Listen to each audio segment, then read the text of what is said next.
इस टॉपिक में से 6 मार्क्स का एक लॉन्ग आंसर टाइप क्वेश्चन आ जाता है तुम्हारा, 4 मार्क्स का क्वेश्चन आ जाता है और बीच बीच में से भी टॉपिक्स पूछ सकते हैं आप लोगों से कि what are the strategies for sustainable development. Sustainable development के लिए क्या क्या स्ट्रेटजीज या फिर क्या क्या पाथ जो हम लोग अडॉप्ट कर सकते हैं, जिसमें सबसे पहला है हमारा reliance on non conventional source of energy. अब ये non conventional source of energy क्या होते हैं? Non conventional source of energy को गैर पारंपरिक स्रोत बोलते हैं ऊर्जा के। ये इसको हम लोग बोल सकते हैं कि रिन्यूएबल भी होते हैं, है ना, रिन्यूएबल सोर्स ऑफ एनर्जी। जो रिन्यूएबल सोर्स ऑफ एनर्जी होती है जिनको एक बार यूज करने के बाद हम दोबारा यूज कर सकते हैं, that are non conventional source of energy. जैसे अभी हम लोगों ने यहाँ पर एग्जांपल में लिखा है बेटा, ये सोलर एनर्जी हो गई, ये विंड एनर्जी हो गई। अभी ये कैसे इससे इलेक्ट्रिसिटी जनरेट होती है लेटर ऑन आगे के टॉपिक्स में हम लोग समझेंगे। तो देखो ये कहता है कि reliance on non conventional source of energy, क्यों हम लोगों को इसके ऊपर भरोसा करना चाहिए? तो उसके पीछे देखो यहाँ पर बोलता है, कहता है कि इंडिया के अंदर 80% से ज्यादा जो इलेक्ट्रिसिटी जनरेट होती है वो कहां से होती है? ये दो पावर स्टेशन से होती है। एक तो होता है बेटा तुम्हारा थर्मल पावर और दूसरा होता है हाइड्रो पावर। थर्मल पावर क्या होता है? थर्मल पावर तुम्हारा कोयले से जब बिजली बनाने का जो प्रोसेस होता है उसको हम लोग बोलते हैं थर्मल पावर। अब क्या ये एक अच्छा प्रोसेस है बिजली जनरेशन का? तो आंसर होगा नहीं। रीजन क्या है बेटा इसका?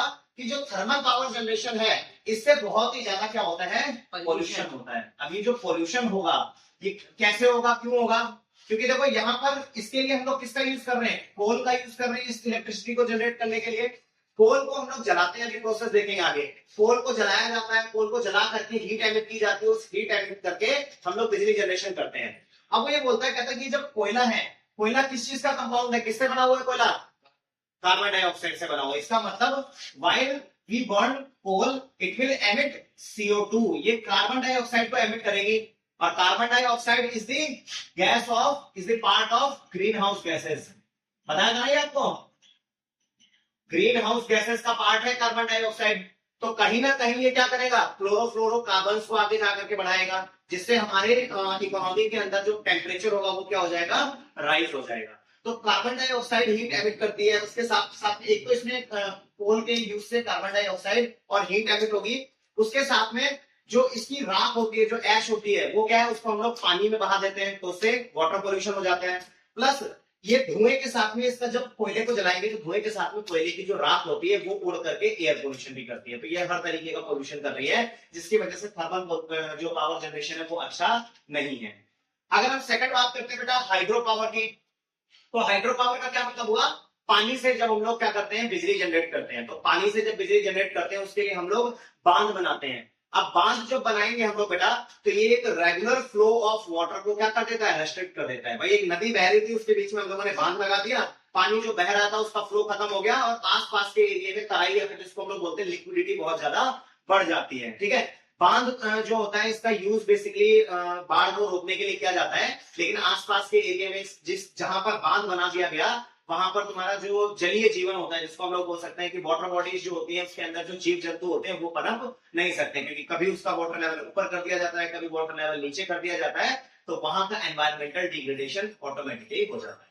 तो वो ये बोलता है, कहता है कि हम लोगों को non conventional source of energy पर जाना चाहिए, क्योंकि जो थर्मल पावर है और ये जो हाइड्रो पावर है, both are promoting pollution in any other ways. ठीक है, हर तरीके से क्या कर रहे हैं? पोल्यूशन ही कर रहे हैं। तो हम लोगों को क्या करना चाहिए? Instead of using thermal and hydro power we should go for solar and wind energy. Solar और विंड एनर्जी जो है ये तुम्हारे cleaner and greener source of energy है। इनसे ना तो पोल्यूशन होता है, ना तो इनकी रीजनरेशन कैपेसिटी में कोई अंतर होता है। ये हर बार इनकी रीजनरेशन कैपेसिटी बहुत अच्छी है। अगले दिन आज मैंने सूरज की रोशनी से एनर्जी कन्वर्ट करी, अगले दिन फिर से सूरज आ गया, तो हर बार हम लोग इसकी एनर्जी को कन्वर्ट कर सकते हैं और इसमें हमारा कोई भी पैसा एक्स्ट्रा खर्च नहीं होता है। अपना जो सेकंड टॉपिक है वो है कि एलपीजी और गोबर गैस इन रूरल एरियाज। अब देखो क्या होता है, पोल्यूशन तो रूरल एरियाज में भी होता है और अर्बन एरियाज में भी होता है। तो क्या रूरल और अर्बन दोनों एरियाज में हम सेम स्ट्रेटजीज को फॉलो कर सकते हैं? आंसर है नहीं, है ना। तो रूरल एरियाज में अलग स्ट्रेटजीज को फॉलो किया जाता है पोल्यूशन को कंट्रोल करने के लिए, और अर्बन एरियाज में अलग स्ट्रेटजीज फॉलो की जाती है। तो देखो यहाँ पर अभी फिलहाल हम देखते हैं कि रूरल एरियाज में दो तरीके की टेक्निक को फॉलो कर सकते हैं हम लोग सस्टेनेबल डेवलपमेंट के लिए, as well as to reduce आपका पोल्यूशन। अब देखते हैं यहाँ पर वो ये बोलता है, कहता है कि रूरल एरियाज के अंदर जो तुम्हारे हाउस होल्ड होते हैं या फिर जो घर के लोग होते हैं वो ज्यादातर तुम्हारे ये देखो यूज किया गया है तो non commercial source of energy use करते हैं। ये non commercial source of energy क्या होता है? ये एक ऐसी एनर्जी का सोर्स होता है बेटा जिसका कोई मार्केट वैल्यू नहीं होती है। जैसे जो चीज फ्री में मिल जाए आपको एज ए नेचर गिफ्ट, वो आपकी हो जाएगी non commercial source of energy. तो गांव में ज्यादातर अगर आप लोगों ने देखा होगा कि ज्यादातर लोग अपने एज अ फ्यूल क्या यूज करते हैं, लकड़ियां उठा कर ले आएंगे, तो उनकी क्या मार्केट वैल्यू है? कोई नहीं है, कोई भी मार्केट वैल्यू नहीं है। वो लेकर के आके पेड़ काटा, लेकर के आके जला दिया आके, लेकिन उससे क्या हुआ? एयर पोल्यूशन हो गया। कैटल डंग यानी कि गाय भैंस जिनका गोबर होता है, इस गोबर के उपले बना दिए जाते हैं और उपलों को यूज किया जाता है एज अ फ्यूल, चूल्हे की रोटियां बनाने के लिए यूज किया जाता है, तो वो भी आपका एयर पोल्यूशन कर रहे हैं। बायोमास क्या होता है? बायोमास का मतलब क्या होता है? कोई भी नेचुरल प्रोडक्ट जिसके अंदर तुम्हारे जैसे पत्तियां हो गई, फल फूल, अब ये तुम्हारी झाड़ियां हो गई, इनको सुखा करके जला दिया जाता है, बायोमास बोला जाता है। बायोमास का मतलब कोई भी ऐसा प्रोडक्ट जो नेचर से मिल रहा है तुम लोगों को, अदर देन तुम्हारा लकड़ी को छोड़ करके, लकड़ी तो अलग से मिल जाती है, लकड़ी के अलावा फल फूल पत्तियों को तुम लोग जला देते हो, वो सब तुम्हारा किसमें आ जाएगा? बायोमास में आ जाएगा। लेकिन अब ये जो प्रोडक्ट यूज किए जाते हैं non commercial source of energy, क्योंकि इनकी मार्केट वैल्यू है नहीं, इसी वजह से रूरल एरियाज में ज्यादातर यूज किए जाते हैं, क्योंकि पैसा होता नहीं है ग्रामीण क्षेत्रों में लोगों के पास, तो वो ज्यादातर इन्हीं चीजों का यूज करते हैं। अब इससे बचने, लेकिन होता क्या है, इसकी वजह से बहुत सारी दिक्कतें आती है, बहुत सारा पोल्यूशन डिग्रेडेशन होता है। क्या होता है? डिफोरेस्टेशन हो गया, लकड़ी काटेंगे तो पेड़ काटने पड़ेंगे हमें, डिफोरेस्टेशन में आ गया। रिडक्शन इन ग्रीनरी, पेड़ पौधे पत्तियां फूल पत्ती ये सब तोड़ेंगे काटेंगे तो इससे जो ग्रीनरी होती है वो हमारी खत्म हो जाएगी, हमारा कहीं ना कहीं पोल्यूशन ही हो रहा है, क्योंकि ये सब हमारे एनवायरमेंट को पोल्यूट होने से बचाते हैं। Wastage of cow dung, cow dung या फिर कैटल डंग जो होता है तुम्हारा, इसका यूज हम लोग गोबर गैस बनाने में यूज कर सकते हैं, लेकिन उसका यूज हम लोगों ने कहा करा? एयर पोल्यूशन क्रिएट करने में और अपना खाना बनाने में। फिर एयर पोल्यूशन तो होता ही हर जगह से, वो भी हम लोगों ने देख लिया। फिर वो ये बोलता है, कहता है कि इस चीज को ट्रीट करने के लिए प्रधानमंत्री नरेंद्र मोदी की जब सरकार आई थी 2015 के बाद में, तो उन्होंने एक बहुत अच्छा एक इनिशिएटिव लिया था, उज्ज्वला योजना लॉन्च की गई थी। यहाँ से क्वेश्चन आता है, ध्यान रखना, इंपॉर्टेंट है ये। उज्ज्वला योजना लॉन्च की गई थी बेटा कब? इन 2016 में लॉन्च की गई थी। अब ये उज्ज्वला योजना किस चीज से रिलेटेड है? ये है बेटा आपकी directly related distribution of LPG cylinder. LPG के जो सिलेंडर होते हैं उससे रिलेटेड है। किसने इनिशिएट करी? मोदी की सरकार ने, यानी कि सेंट्रल गवर्नमेंट ने, यानी कि सेंट्रल गवर्नमेंट ऑफ इंडिया। अब इसकी एक मिनिस्ट्री है बेटा आपकी, ministry of petroleum and natural gas. Ministry of petroleum and natural gas के तहत ये लागू की गई, जिसमें गांव में रहने वाली बिलो पॉवर्टी लाइन यानी कि जिनका राशन कार्ड होल्डर्स होती हैं, उन महिलाओं को फ्री ऑफ कॉस्ट सब्सिडी पर क्या दी गई? एलपीजी गैस का सिलेंडर दिया गया। अब देखो, एलपीजी गैस आपकी एक ऐसी गैस है जो आपकी नॉन पोल्यूशन एमिटिंग गैस है आपकी। क्या वो कोई किसी तरीके का पोल्यूशन करती है? हम सबके घर में एलपीजी गैस पर खाना बनता है, वो बिल्कुल भी किसी तरीके का पोल्यूशन नहीं करती है। तो गांव में जब हम लोग, देखो पहले लोगों के पास पैसा नहीं था, क्योंकि सिलेंडर और गैस भरने में पैसा लगता है ज्यादा, तो सिलेंडर इतने महंगे आते, तो सरकार ने फ्री ऑफ कॉस्ट सिलेंडर का डिस्ट्रीब्यूशन किया, प्लस जो गैस उसके अंदर रिफिलिंग होती है वो भी उनको सब्सिडाइज रेट पर दी जाती है। शहरों में तो सब्सिडी बंद कर दी गई है, लेकिन उज्ज्वला योजना में आज भी सब्सिडी मिलती है। तो यहां से क्वेश्चन आ सकता है आपका, उज्ज्वला योजना लॉन्च की गई है, या फिर हम लोग बोल सकते हैं कि रूरल एरिया में इसके प्लांट इंप्लीमेंटेशन के लिए क्या किया गया है? तो रूरल एरिया में एक तो उज्ज्वला योजना जो है वो इनिशिएट की। ठीक है, देखो पहला तो हम लोगों ने समझ लिया कि एलपीजी है, एलपीजी का जो है वो यूज हमारा पोल्यूशन लेस है, क्योंकि वो पोल्यूशन नहीं करती है। सेकंड, रूरल एरियाज में गोबर गैस का प्लांट लगा करके भी हम पोल्यूशन को दूर कर सकते हैं और हम लोग रिसोर्सेज का यूज कर सकते हैं। अब वो कैसे कर सकते हैं? देखो, गोबर गैस का क्या मतलब होता है? यहाँ पर हम लोग गोबर से गैस बनाने की एक टेक्निक यूज करते हैं। अब गोबर से गैस कैसे बनाई जाती है? गांव में कैटल्स बहुत होते हैं ना, कैटल्स मतलब तुम्हारे गाय भैंस भेड़ बकरी दुनिया भर में सारे है ना। अब गाय भैंस ये जो भी लोग हैं, इन लोगों का जो एक्सक्रीशन होता है, जो इनका गोबर होता है, इस गोबर का यूज हम लोग कहाँ करते हैं? गोबर से गैस बनाने के लिए करते हैं। कैसे करते हैं? देखो, एक इसका तो थोड़ा सा लोकल टाइप का बनाऊंगा, समझ लेना अच्छे तरीके से। देखो, ये यहाँ पर ना एक अंडरग्राउंड के टैंक से बनाए जाते हैं आपके, ये सील पैक टैंक होते हैं बेटा। 2 टैंक बनाए जाते हैं हमेशा ज्यादातर। अब ये 2 टैंक इस वजह से बनाए जाते हैं क्योंकि आपकी जो गैस का एक्सप्रेशन है वो लगातार चलता रहे। अब देखो क्या होता है, इस ये जो हमारा बॉक्स है, इस बॉक्स के अंदर हम लोग क्या डालते हैं? सारा गोबर डाल देते हैं इसके अंदर। ये सारा, ये हम लोगों ने गोबर डाला, इस गोबर के साथ में पानी वाटर को भी मिक्स किया जाता है बेटा। बहुत सारा गोबर, जितना भी कैटल डंग होगा वो सारा का सारा डाल दिया जाता है इसके अंदर।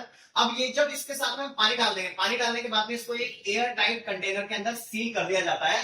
जब एयर टाइट कंटेनर के साथ में इसको सील किया जाएगा तो यहाँ पर केमिकल रिएक्शन होगा। केमिकल रिएक्शन होने के बाद में इसमें बहुत सारी गैसेस निकलती हैं, मीथेन निकल गई, ब्यूटेन निकल गई आपकी, बहुत सारी गैसेस निकलती है। अब ये जो गैसेस होती है इसको काफी पीरियड ऑफ टाइम के लिए यानी कि 6 महीने के लिए छोड़ दिया जाता है। तो जब अंदर 6 महीने के लिए छोड़ेंगे तो एक प्रेशराइज्ड गैस क्रिएट होगी, और वो प्रेशराइज्ड गैस जो होगी इसको निकालने के लिए यहाँ से एक नॉब लगाई जाती है बेटा। और ये जो नॉब होती है वो सीधी सीधी किससे कनेक्टेड होती है, चूल्हे से कनेक्टेड होती है। अब ये जो चूल्हा जो होता है ये बर्नर वाला है, यहाँ पर इसका जब स्विच हम लोगों ने ऑन किया तो इससे क्या होती है, फ्लेम निकलती है, और इससे हम लोग क्या बना सकते हैं, खाना बना सकते हैं। ये बिल्कुल ही पोल्यूशन नहीं होता है, इस गैस में बिल्कुल भी पोल्यूशन नहीं होता है, क्योंकि गोबर से क्रिएट होने वाली जो खाद होती है। अब देखो 6 महीने तक जब तक इसका इस वाले गैस का यूज हो गया, इस वाले जो गैस यहाँ क्रिएट हुई थी इस गैस का हम लोगों ने यूज कर लिया खाना बनाने के लिए, ठीक है। अब इसके बाद में जब इसकी सारी की सारी गैस खत्म हो जाएगी तब तो हमारा काम रुक जाएगा। तब ऐसी सिचुएशन के लिए सेकंड टैंक भी बनाया जाता है। इसमें भी सेम यही प्रोसेस रहता है, यहाँ पर भी यही गोबर गैस डाल करके छोड़ दिया जाता है। 6-7 महीने का टाइम एक अल्टरनेट डेज पर चलता रहता है। सेम इससे भी बहुत सारी गैसेस निकलेंगी और वो गैसेस यहाँ स्टोर हो जाएंगी। जब तक इस वाले टैंक की गैस खत्म होगी उसके बाद में इस वाले का एक दूसरा नॉब यहाँ पर कनेक्टेड होता है। फिर क्या किया जाता है, इस वाले नॉब को कर देंगे बंद और इस वाले की गैस का नॉब क्या कर देंगे, ऑन कर देंगे, और यहाँ की गैस को यूज करने लग जाएंगे। अब क्या होगा, जब तक हम लोग इसकी गैस यूज कर रहे हैं तो इस टैंक को भी तो खाली करना पड़ेगा ना हम लोगों को। अब ये ध्यान रख लेना बेटा, ये वाला जो तुम्हारा जो टैंक में हम लोगों ने जो गोबर डाला था, इस गोबर से आपका बन जाता है ऑर्गेनिक मैन्योर। ऑर्गेनिक मैन्योर इसको क्या बोलते हैं, जैव खाद, जैविक खाद, इसको हम लोग बोल देंगे जैविक खाद। अब ये जैविक खाद बन जाएगी। जैविक खाद का मतलब क्या है, ये एक ऐसी खाद होती है जो कि ऑर्गेनिक कंपाउंड से बनाई जाती है। अब देखो इसके अंदर गोबर हो गया, सड़े गली चीज, फल, इन सब चीजों के छिलके हैं। अब ये सबको मिला करके ये जो ऑर्गेनिक मैन्योर होता है ये बहुत ही हाई रिच होता है बेटा। हाई रिच का क्या मतलब हुआ, इसके अंदर जो मिनरल्स होते हैं वो बहुत ही ज्यादा होते हैं, हैवी कंपाउंड के होते हैं मिनरल्स। और अब हम लोगों ने क्या करें, जो भी आपका गोबर था इस सारे के सारे गोबर को एज अ खाद यूज कर लिया हम लोगों ने। फिर इस कंपाउंड को खाली किया, खाली करने के बाद में तब तक इसकी गैस हम लोग यूज कर ही रहते हैं और इसमें दोबारा से गोबर भर दिया गया। जब तक ये प्रोसेस होगा हो करके 6 महीने तक दोबारा से, तब तक हम लोग उसकी गैस यूज कर रहे होंगे, तब तक इसमें दोबारा से गैस क्रिएट हो जाएगी। फिर इस गैस को हम लोग यूज करेंगे, तब फिर हम लोग दोबारा से इस वाले टैंक को खाली करेंगे। तो ये प्रोसेस ऐसा लगातार चलता रहता है जिसमें हम लोग कंटिन्यू काउ डंग या फिर कैटल डंग की हेल्प से गैस जनरेट कर लेते हैं। और रूरल एरिया में है ये जो गैस होती है आपकी बिल्कुल भी पोल्यूशन नहीं करती। तो ये एक बहुत अच्छा इनिशिएटिव है बेटा। इस पर सरकार सब्सिडी देती है, क्योंकि क्या होता है ये बहुत महंगे प्लांट लगते हैं, तो government provide subsidies to install this kind of gobar gas plant. ये जो गोबर गैस प्लांट होते हैं इनको इम्प्लांट करने में सरकार सब्सिडी प्रोवाइड करती है।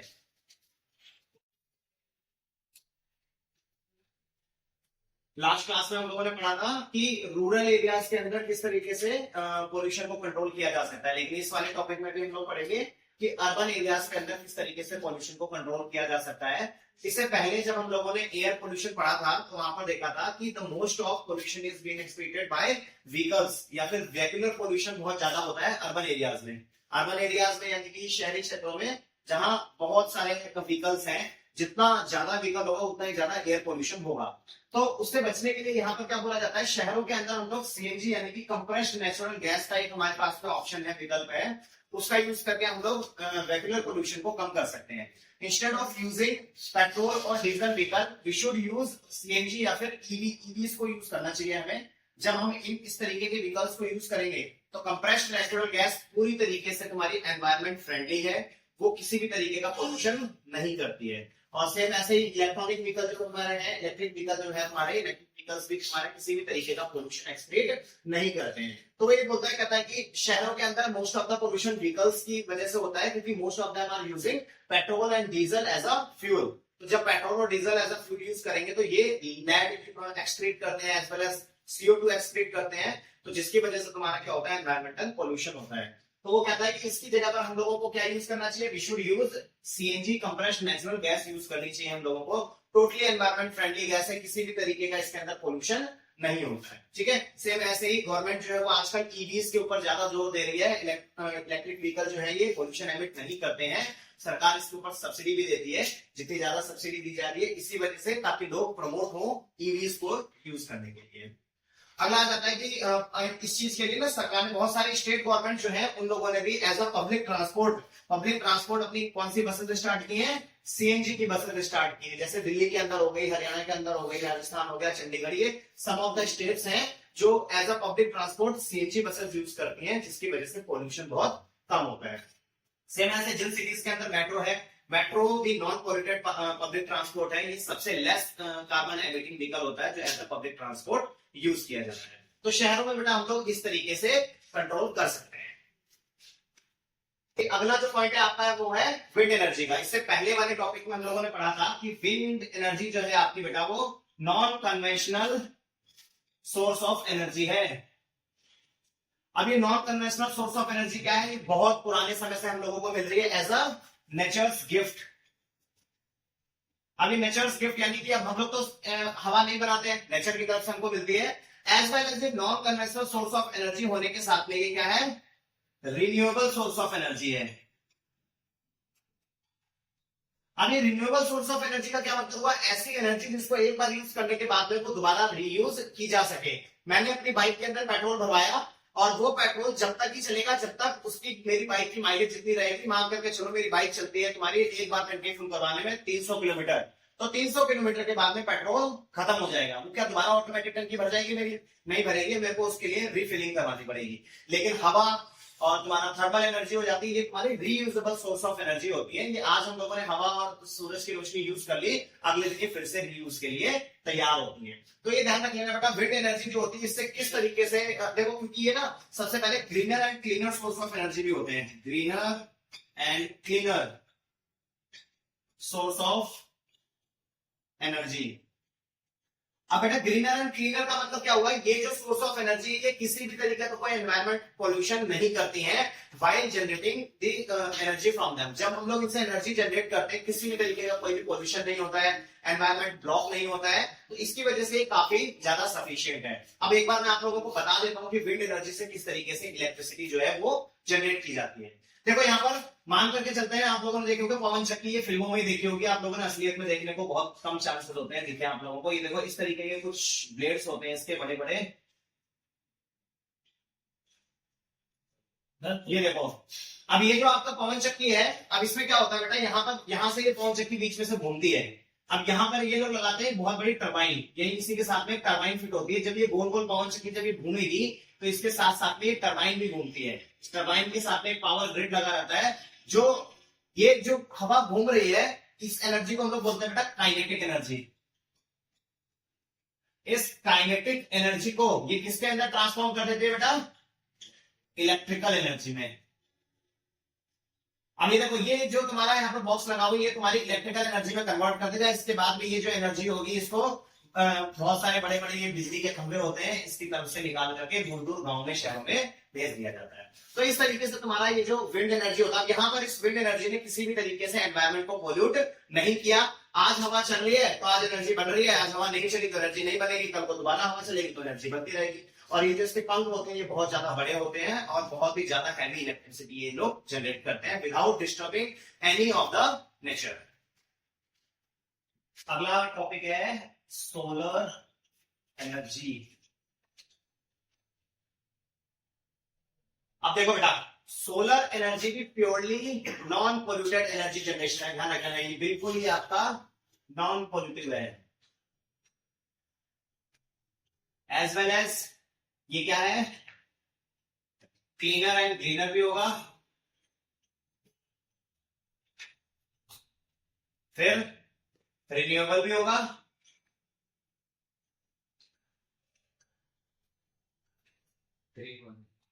क्लीनर एंड ग्रीनर है, as well as renewable source of energy भी है। अब देखो ये जो थर्मल पावर जो है, थर्मल पावर में इंडिया बहुत लीड करता है। ध्यान रखना, ऑल ओवर वर्ल्ड इंडिया एक एजेंसी है बेटा, ये इंटरनेशनल सोलर एलियंस। ये इंटरनेशनल लेवल पर सोलर जो पैनल्स होते हैं या फिर सोलर इलेक्ट्रिसिटी जनरेशन है उसके लिए काम करती है और India is leading that aliens या फिर इस ग्रुप को इंडिया लीड कर रही है। तो वर्ल्ड लेवल पर इंडिया का बहुत नाम है बेटा सोलर इलेक्ट्रिसिटी जनरेशन में। इवन अगर मैं डेटा के अकॉर्डिंग बताऊं तो इंडिया ने हैदराबाद में एक तुम्हारा ये जो एयरपोर्ट है वो फुल्ली सोलर पैनल से ऑर्गेनाइज है। वहां पर जो पूरी इलेक्ट्रिसिटी जो है वो कहां से जनरेट होकर के आती है? सोलर पैनल के थ्रू जनरेट होकर के आती है। तो काफी नाम है इंडिया का। अब अगर मैं आप लोगों को समझाऊं कि सोलर एनर्जी जनरेशन किस तरीके से होती है तो ध्यान रखना बेटा, सोलर एनर्जी जनरेशन के लिए होते हैं बेटा आपके फोटोवोल्टेइक सेल। Photovoltaic cell. अब ये फोटोवोल्टेइक सेल क्या होते हैं बेटा ये समझना। देखो फोटोवोल्टेइक सेल होते हैं, यहां पर समझना इस बात को, ये मान करके चलो, आप लोगों ने छतों के ऊपर देखे होंगे ब्लैक ब्लैक कलर के सोलर पैनल लगे रहते हैं। ये इस तरीके के पैनल होते हैं। इन्हीं पैनल्स के अंदर क्या लगे होते हैं बेटा, ये फोटोवोल्टेइक सेल लगे होते हैं। ये क्या है बेटा आपका, ये है आपका सोलर पैनल। ये सोलर पैनल है। अब ये फोटोवोल्टेइक सेल का काम क्या होता है बेटा, फोटोवोल्टेइक सेल का काम ये होता है बेटा, ये देखो ये सन से जो भी आपकी एमिट आ रही है, यानी कि कौन सी एनर्जी आ रही है बेटा, ये सन के पास सन से थर्मल एनर्जी। अब ये इसका काम क्या होता है बेटा, ये इसका काम ये है कि इस थर्मल एनर्जी को ये कन्वर्ट कर दे किस कौन सी एनर्जी में, इलेक्ट्रिकल एनर्जी में। अब देखो बेटा क्या होगा, ये जो भी तुम्हारा फोटोवोल्टेइक सेल है इस थर्मल पैनल के अंदर कनेक्टेड है। जब सन से जो लाइट आती है, उस सन की लाइट को ये थर्मल एनर्जी को किसके अंदर कनेक्ट कर देता है, देखो यहां से कनेक्टेड होती है बैटरी। ठीक है, अब इस बैटरी से जो कनेक्टेड होते हैं दुनिया भर के एप्लियंसेस कनेक्टेड होते हैं। अब एप्लियंसेस का क्या मतलब हुआ, जैसे आपका हो गया ये बल्ब हो गया, ठीक है, बल्ब हो गया, आपका टीवी हो गया, ये इस तरीके से काफी सारे एप्लियंसेस से कनेक्टेड होते हैं। देखो साइज और बैटरी के ऊपर डिपेंड करता है। अगर बैटरी छोटी है तो आप बल्ब जला सकते हो, पंखा जला सकते हो, लेकिन अगर आपकी बैटरी बड़ी है, सोलर पैनल आपका बड़ा है, तो बड़े बड़े एप्लियंसेस भी आप रन कर सकते हो। अब इसका फायदा क्या होता है, जब तक सूरज निकला रहेगा तब तक तो आपका ये जो फोटोवोल्टेइक सेल है डायरेक्टली रन करेंगे, यानी जब तक सूरज निकला हुआ है तब तक आपके ये लाइट टीवी वगैरह ऑटोमेटिकली डायरेक्टली चलते हैं। और जब आपका क्या नाम है सूरज चला जाता है या फिर जब रात हो जाती है, तो ये बैटरी जो चार्ज होती है, ये बैटरी सिर्फ इसी वजह से चार्ज होती है ताकि जब रात में ये चला जाए तब रात में ये चार्ज बैटरी जो होगी वही एप्लियंसेस को रन करता है। तो यही एक पैटर्न होता है बेटा जो सोलर एनर्जी क्रिएट करता है। ये पूरी तरीके से क्लीनर एंड ग्रीनर है, किसी भी तरीके का कोई एनवायरमेंट पोल्यूशन नहीं करता। ये जो सोलर पैनल होते हैं ये लाइफ टाइम की वारंटी के साथ में आते हैं। लाइफ टाइम की वारंटी का क्या मतलब हुआ, ये खराब होते ही नहीं है कभी भी। तो जो भी आप लगवाते हो सरकार के साथ में, अच्छा ये ध्यान रख लेना, आजकल बड़े बड़े शहरों में सरकार की तरफ से सब्सिडी दी जाती है सोलर पैनल अपने घर के छत पर लगाने के लिए। उसका फायदा क्या है, देखो वो समझ लो कि अगर 10 घरों ने भी अपनी खुद का सोलर पैनल लगा लिया तो सरकार को उन 10 घरों में बिजली की पूर्ति तो नहीं करनी पड़ेगी। अब इसका मतलब क्या होगा, सरकार उस बिजली का जो आप लोगों के घर पर वो 10 लोगों की आएगी, उसका यूज कहीं किसी गांव में बिजली प्रोवाइड करने के लिए कर सकती है। ये आपका वन टाइम इन्वेस्टमेंट होता है, स्टार्टिंग में इन्वेस्टमेंट ज्यादा लगता है, इसी वजह से सरकार इस पर 2 लाख से लेकर के 4 लाख रुपए तक की सब्सिडी भी प्रोवाइड करती है एज पर दी सेटअप। सेटअप बड़ा हुआ तो 4 लाख तक का, सेटअप छोटा हुआ तो एज पर यूनिट 2 लाख रुपए तक का आपको क्या मिलता है, छूट मिलती है। और इससे टोटली डिपेंडेंट हो जाता है आपकी पूरी बिजली, कई दिनों कई सालों तक आप लोगों का कोई बिजली का बिल भी नहीं आता। वन टाइम इन्वेस्टमेंट है, उसके बाद में आपका कोई बिजली का बिल नहीं आता। तो ये एक पैटर्न होता है बेटा जिसमें सोलर एनर्जी जो होती है आपकी वो इलेक्ट्रिकल एनर्जी में कन्वर्ट होती है। अगला है पॉइंट बेटा आपका मिनी हाइडल प्लांट्स। अब ये मिनी हाइडल प्लांट्स जो होते हैं, हाइडल जो वर्ड है ये हाइड्रो पावर जनरेशन से आया हुआ है आपका। अब ये हाइडल जो हाइडल मिनी का मतलब छोटे ऐसे छोटे प्लांट्स जिनकी हेल्प से हम लोग उन एरियाज के अंदर इलेक्ट्रिसिटी जनरेट कर सकते हैं जहां पर बांध बना पाना पॉसिबल नहीं है। हाइड्रो इलेक्ट्रिसिटी जनरेशन के लिए हम लोग क्या बनाते हैं, डैम्स बनाते हैं। उन डैम्स का पानी रोका जाता है और पानी को रोक करके हम लोग क्या करते हैं, हाइड्रो पावर प्लांट क्रिएट करते हैं। देखो जैसे एक बार हाइड्रो पावर जनरेशन का तरीका बता देता हूँ क्या होता है। ये देखो यहाँ पर ये क्या है, आपका एक बांध बना दिया, ये क्या है, डैम है आपका।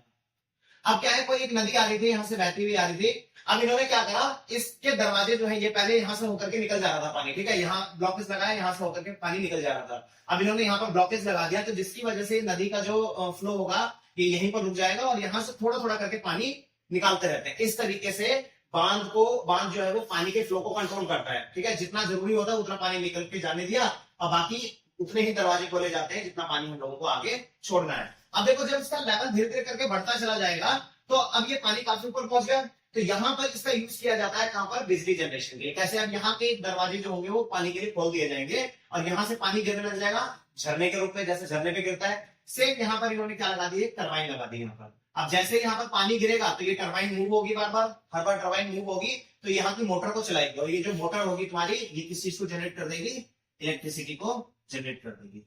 लेकिन ऐसा तो तभी पॉसिबल है ना जब बेटा हमारे पास में काफी बड़ा एरिया हो, काफी हमारे पास में बड़ी नदी हो, काफी बड़ा क्षेत्र चाहिए हम लोगों को इसके लिए ना। अब ये जो मिनी हाइडल प्लांट्स होते हैं ये आपके बेटा वहां पर लगाए जाते हैं जहां पर बड़ी बड़ी टरबाइन को मूव कर पाना पॉसिबल नहीं होता है। फोटो में तो देखा हमने छोटी सी टरबाइन बना दी यहाँ पर, लेकिन ये जो टरबाइन होती है कई बड़े बड़े कमरों के बराबर होती है। क्यों, क्योंकि जितना ज्यादा बड़ा टरबाइन होगा वो उतनी ही अच्छी तरीके से इलेक्ट्रिसिटी जनरेट करेगा। छोटी ये नहीं होती कि हाथ में लेकर के चलेगा टरबाइन तो टूट जाएगी। तो कैपेसिटी के अकॉर्डिंग होती है बेटा कि ये डैम का एक प्रोसेस था जहां से हम लोग इलेक्ट्रिसिटी जनरेट करते हैं। Where mini hydro plants are set up into hills area. Hills area का मतलब क्या है, जो पहाड़ी क्षेत्र होते हैं जहां पर तुम्हारा क्या होता है, ये हिल एरिया के अंदर मिनी हाइड्रो प्लांट लगाए जाते हैं। अब आप लोगों ने देखा होगा पहाड़ी क्षेत्र में, देखो एट द एंड हम लोगों ने क्या करा, एक मैन मेड झरना बनाया है यहाँ पर आकर के, है ना। अब ये क्या होता है, पहाड़ी क्षेत्र में तो पहले से झरने लगे होते हैं ना, तो जब पहले से जहां झरने लगे वो मान करके सब, ये कोई तुम्हारा एक पहाड़ है, इस पहाड़ से एक झरना यहाँ से होकर के गुजर रहा है, यहाँ से तो नीचे झरने का पानी गिर रहा है। तो हमें हमें करना क्या है, हमें क्या आपको एक डैम बनाना पड़ा है, यहाँ पर ऑटोमेटिकली पहाड़ से पानी आ रहा है। ये मैंने यहाँ पर ही टरबाइन लगा दी यहाँ पर, और ये जो टरबाइन होगी, ये टरबाइन बार बार घूमेगी और हर बार क्या होगा, इलेक्ट्रिसिटी जनरेट हो जाएगी। अब देखो ये जो इलेक्ट्रिसिटी होती है, क्योंकि ये पहाड़ों पर होता है, पहाड़ी क्षेत्रों में भी लोग रहते हैं, वहां पर हम लोगों को बिजली ट्रांसफर करनी होती है। तो ये देखो हम लोग क्या करते हैं, इसको गांव ऊपर के पहाड़ी क्षेत्रों में ही बिजली ट्रांसफर करते रहते हैं। अब एक चीज ध्यान रख लेना बेटा, तो ये होता है आपका मिनी हाइड्रो प्लांट, जो कि हमारा ऊपर पहाड़ों पर लगाया जाता है, जहां पर बड़ी बड़ी टरबाइन को मूव कर पाना पॉसिबल नहीं होता है। तो छोटी टरबाइन लगा दी, थोड़ी एनर्जी जनरेट हो गई और उसको हम लोगों ने भी गांव वालों को डिस्ट्रीब्यूट कर दिया। अब ये कहता है कि ये ना एनवायरमेंट पोल्यूशन ज्यादा नहीं करता, because it doesn't meet with any human activity. ज्यादा ह्यूमन एक्टिविटी नहीं है यहाँ पर, हम लोगों ने कोई एनवायरमेंट का पानी का फ्लो नहीं रोका, जैसे वहां पर फ्लो रोक दिया था। यहाँ पर अपने आप में सारी एक्टिविटीज हो रही है, सिर्फ हमने क्या किया, नया एक हम लोगों ने टरबाइन लगा दिया है यहाँ पर। अगला देखो, इसमें लास्ट में इन्होंने बोला कि reduce the loss of electricity during transmission. Transmission के दौरान क्या होता है, बिजली का लॉस हो जाता है। इसका बहुत ही छोटा सा एग्जांपल दूंगा, आप लोगों ने सबने पावर बैंक यूज किया होगा, क्या सबने यूज, पावर बैंक में आप लोगों ने देखा होगा, एक पावर बैंक की कैपेसिटी कितनी होती है, 10,000 mAh की होती है। अगर आपका फोन 2000 mAh का है, तो क्या वो पावर बैंक आपके फोन को 5 बार चार्ज कर देगा? नहीं करेगा बेटा, वो कभी भी नहीं करेगा। अब ये बात ध्यान रख लेना, कभी भी नहीं करता है वो। रीजन ये होता है कि जब हम पावर बैंक चार्ज कर रहे होते हैं, मान करके चलो ये कितने mAh का है, ये 10,000 mAh का है, ठीक है। और यहाँ पे ये जो तुम्हारा फोन है, ये है फोन तुम्हारा 2000 mAh का।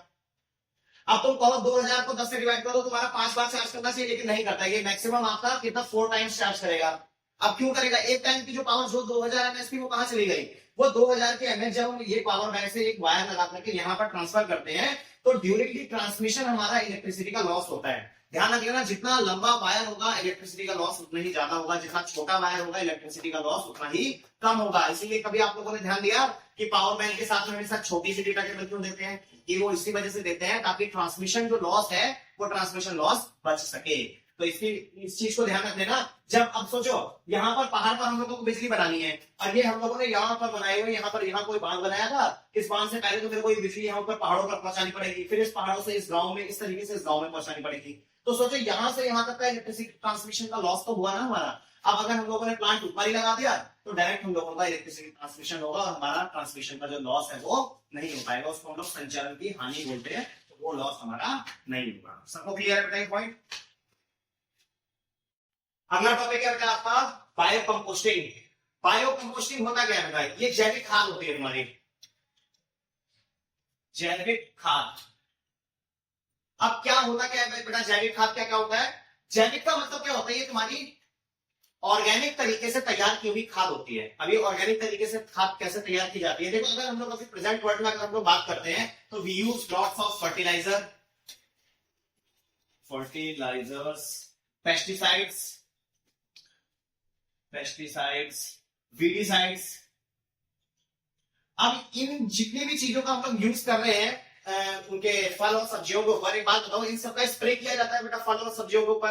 तो जब हम लोगों ने इसके ऊपर फर्टिलाइजर्स डाल दिए, पेस्टिसाइड डाल दिए, वीडिसाइड्स डाल दिए, तो स्प्रे करने के बाद में जो कीड़े मकोड़े उनके ऊपर बैठते हैं, वो कीड़े मकोड़े मर जाते हैं। हम लोग इन्हीं चीजों के लिए यूज करते हैं, इंसेक्टिसाइड्स यूज कर दिया हम लोगों ने। अब क्या होता है बेटा, अगर कीड़े मर रहे हैं उससे, तो क्या दवाई हमारी उस फल सब्जियों में नहीं जा रही है? इसका मतलब कहीं ना कहीं हम लोग इनडायरेक्टली वो दवाइयां हम लोग भी कंज्यूम कर रहे हैं। इसी वजह से आप लोगों ने देखा होगा कि आजकल जो ह्यूमन का जो एवरेज लाइफ स्पैन है वो काफी कम हो गया है। हमारे बाप दादा जो होते थे, दादा परदादा, वो बहुत लंबे समय तक जीते थे। क्यों जीते थे? क्योंकि वो ऑर्गेनिक फार्मिंग करते थे, वो क्लासिकल अप्रोच लगाते थे, पुराने तरीके से वो लोग खेती करते थे, जिसमें कोई भी फर्टिलाइजर का यूज नहीं होता था। और आज की डेट में आजकल हम लोग जितनी भी वो सब्जियां खाते हैं, वो सारी की सारी कैसी होती है, total pesticide, weedicide and fertilisers के ऊपर डिपेंडेंट होती है।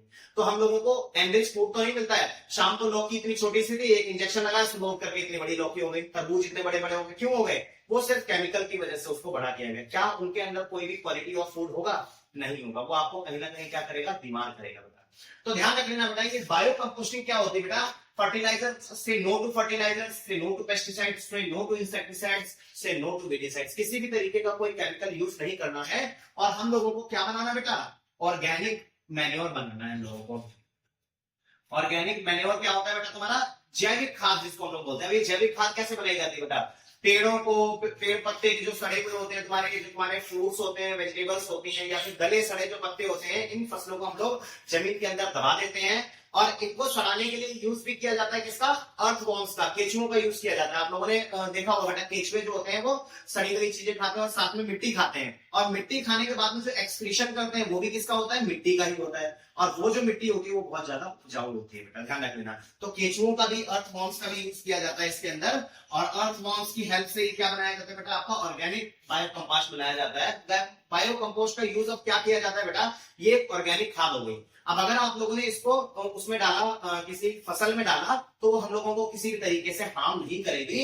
एज वेल ये काफी ज्यादा एनरिच होती है, एनरिच इन मिनरल्स, बहुत ज्यादा मिनरल्स होते हैं इसके अंदर। और ये केमिकल नहीं होता है, प्योरली क्या होता है, नेचुरल होता है बेटा, ध्यान रखना। तो जो चीज नेचुरल है, क्या वो हम लोगों को हार्म करेगी, नहीं, वो हम लोगों को हार्म नहीं करेगी। अब ये जो बायो कंपोस्टिंग होता है बेटा, क्योंकि इसके अंदर हम लोग फसलों के लिए किस चीज का यूज कर रहे हैं, हम लोग कर रहे हैं बायो ऑर्गेनिक मैन्योर का यूज कर रहे हैं। तो इससे निकल करके एक चीज आती है हमारी, वो होती है आपकी जैविक खेती।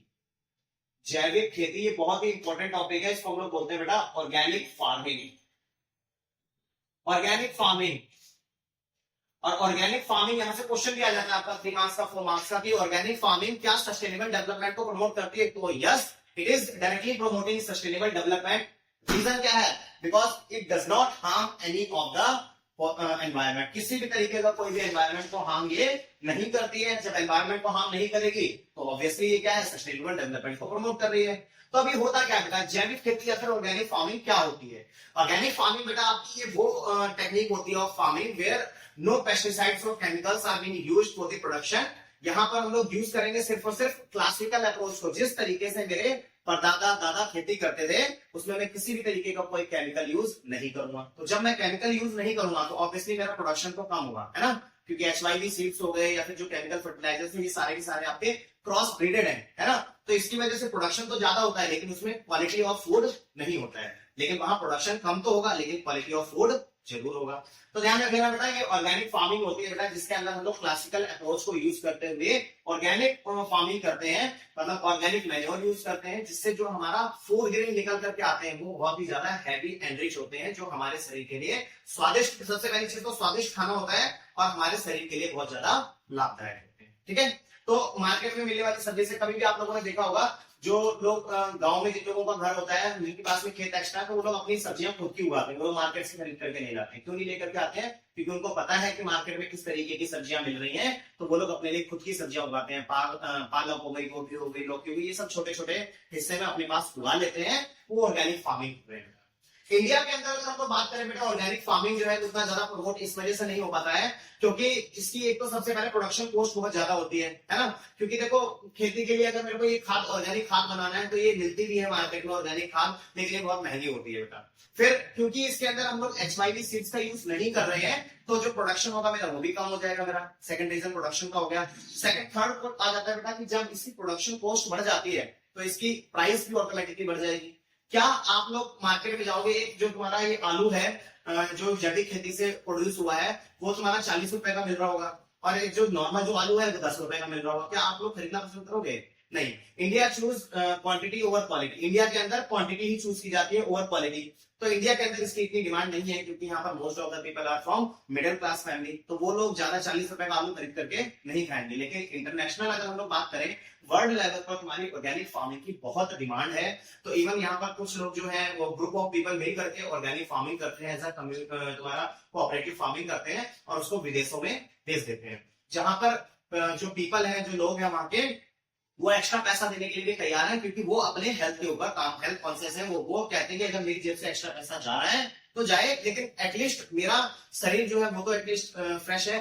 तो उसके लिए बोलो क्या, ऑर्गेनिक फार्मिंग इंडिया से काफी ज्यादा ऑर्गेनिक जो फार्मिंग का जो प्रोडक्ट होता है उसको बेचा जाता है विदेशों के अंदर। तो it's all about bio composting. तो बायो कंपोस्टिंग जो है उसी के साथ में तुम्हारा जैविक खेती भी जुड़ा हुआ है, जिसमें मैंने आपको बताया कि जैविक खेती क्या होती है, इसके गुड इफेक्ट्स क्या है, एज वेल एज इसके ड्रॉबैक्स क्या है। ये क्वेश्चन एक एनसीईआरटी में गिवन है कि जो जैविक खेती है आपका, organic farming has so many benefits, इसके बावजूद भी जो इंडिया के अंदर जैविक खेती क्यों नहीं की जा सकती, तो क्योंकि ज्यादातर फार्मर्स कैसे हैं, मार्जिनल फार्मर्स हैं हमारे यहाँ पर, गरीब किसान है बेचारे। क्या गरीब किसानों के लिए इस तरीके की खेती कर पाना पॉसिबल है?